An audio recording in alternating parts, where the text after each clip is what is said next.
4K ain't all that it's cracked up to be compared to 1080p. I want to sort of like go into some layers, streaming 4K and streaming services and how they're not really giving you 4K, even though they're not technically lying, but they're also not being very truthful. I want to sort of get into the rabbit hole that I ended up going down with trigonometry, and I won't show the math.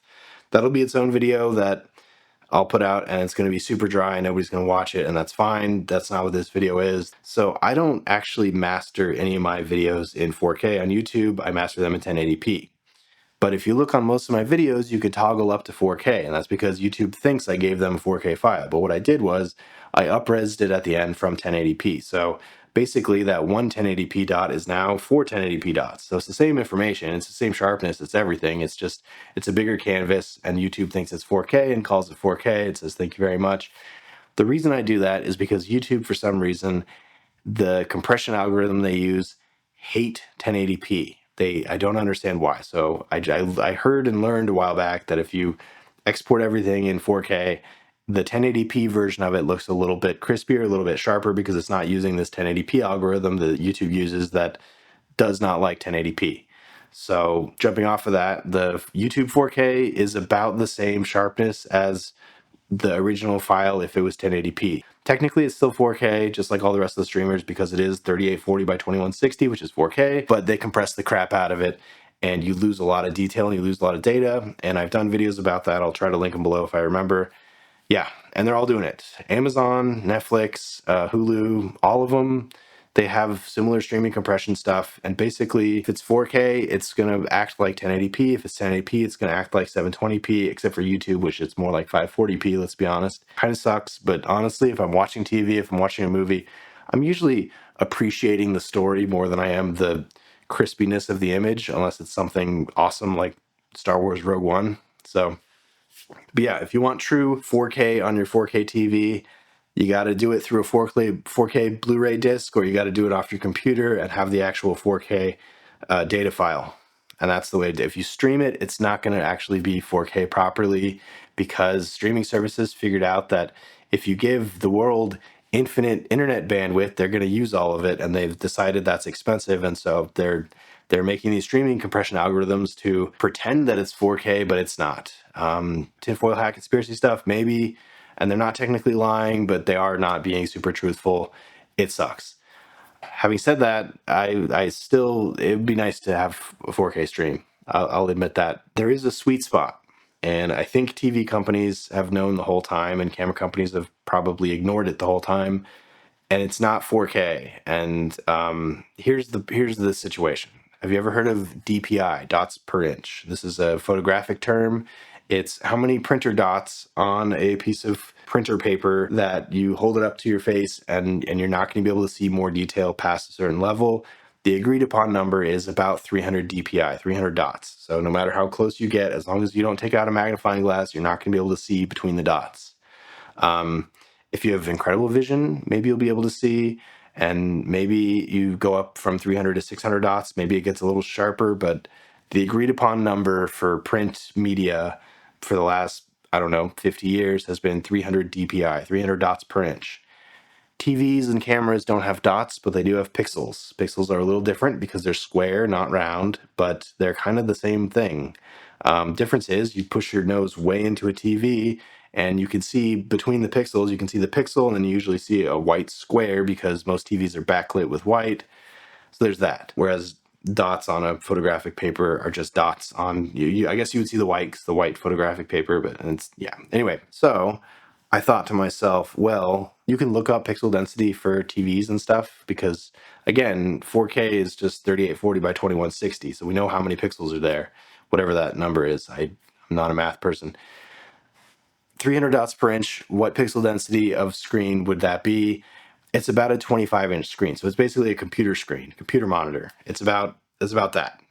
That's 300 dots per inch. That's actually wider than how you would look at it if you had it way up to, postcard level. So acknowledging that at postcard level, if you have a 1080p new iPhone, that's the 300 dots per inch. So 300 dots per inch is a 7.3-inch phone. This is like a 6-inch phone, so it's basically a slightly bigger phone, like a new iPhone.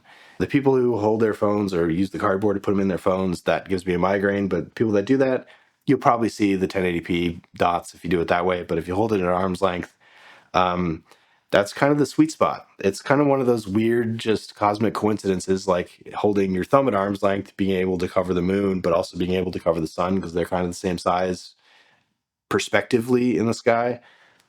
That's happening here. So we can extrapolate that. So we know that a 1080p phone at arm's length, that's 7.3 inches diagonal, 300 dots per inch.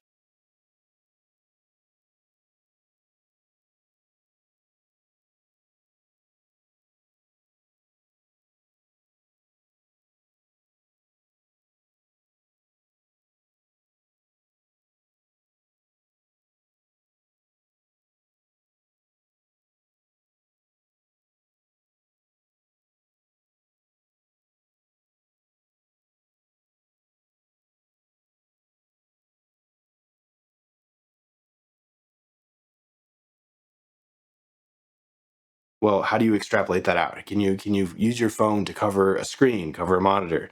Well, my computer screen is 28 inches, which means I sit just as a caveman because it's comfortable about 3 feet away from my computer screen.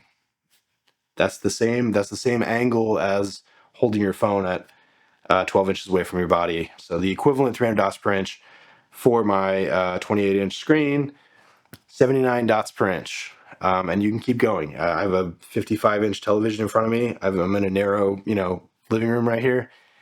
I'm 7.5 feet away, which is comfortable. This is sort of the sweet spot for where I like to sit because I like to be able to see and not have to move my head and just appreciate what's going on. If I'm playing video games, obviously lean in.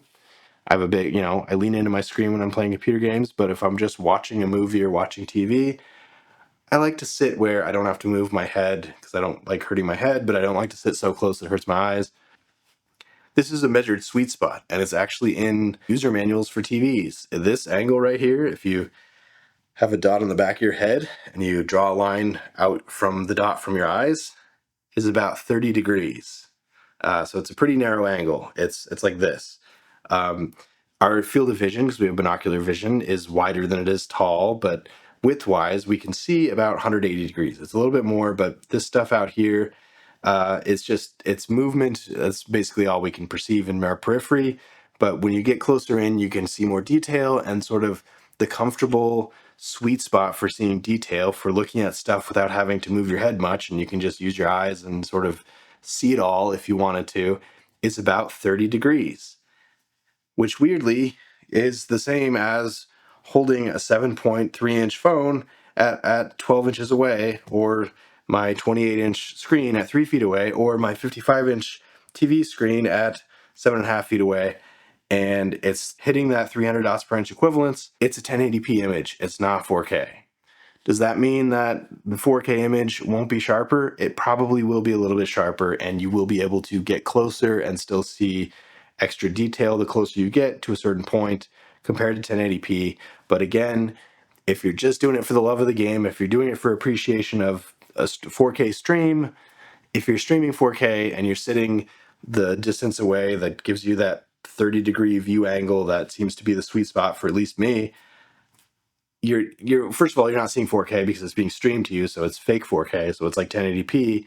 But also that's fine because the sweet spot is 1080p from that distance anyway. Does that make sense? Basically, what I'm saying is 1080p is this weird coincidence. It's like the golden number where 300 dots per inch, the more you scoot it out, and part of it is the fact that we have widescreen everything right now, which is nice because that's how our vision kind of exists anyway. It's just a weird coincidence. So yes, 4K is better than 1080p. And yes, in a lot of situations, you'll probably notice a sharper image with 4K. But at the end of the day, sitting on the couch, watching the movie, getting engrossed in the story, you know, looking at it and appreciating it without, doing video game stuff where you nose in and you look in different parts of the screen on purpose. You're just looking at it for the storytelling stuff. 1080p is fine. That's your 300 dots per inch. You're not going to appreciably get more density, more detail out of it at all.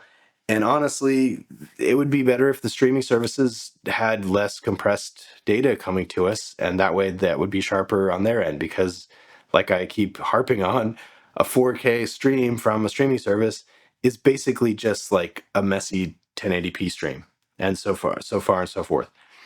So here's the crazy thing after all this, and I thank you for going this far with me.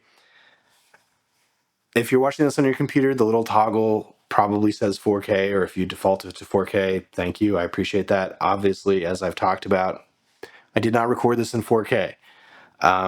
In this particular instance, I didn't even record it in 1080p. I recorded this in 720p and up-resed it to 4K. So whatever, 720p. Basically, I sent YouTube a 720p file that is in the shape of a 4K file, so YouTube will treat it as nicely as possible. Did you notice? I'll tell you right now, when I'm editing this later, I will notice a huge difference in sharpness and picture quality because it's 720p. I'd rather have 1080p or 4K because it's sharper when I'm editing on my computer. However, once it goes up into YouTube and gets compressed and then streamed back to you, could you tell? Honestly, could you tell? Because if you have it set to 4K right now, I promise you, it's at best 720p because literally that's what I recorded it on. So there's that. Maybe that upset people. I honestly don't know. Anyway, how did I do? I'll tell you right now, there's not much benefit to using 4K when 1080p is kind of the sweet spot, and it's evergreen. It's not going to go out of style, even though, it's nice to have a 4K sticker on everything. The last thing I'll say is, boy, I wish my 1080p TV was 4K. That way my Fire Stick would say, oh, you have 4K, and would stream me 4K. That way I would get actual fake 4K, which is 1080p. I'd be getting it, and I'd be seeing proper 1080p on my 4K screen, sitting at a distance where 4K is not that useful, and it would be 1080p for pixel density reasons, as I keep talking about. Anyway, that's what it is. So what do you think? Is this all insane? Let me know. Do you disagree? Like, share, subscribe, all the things. Catch you next time.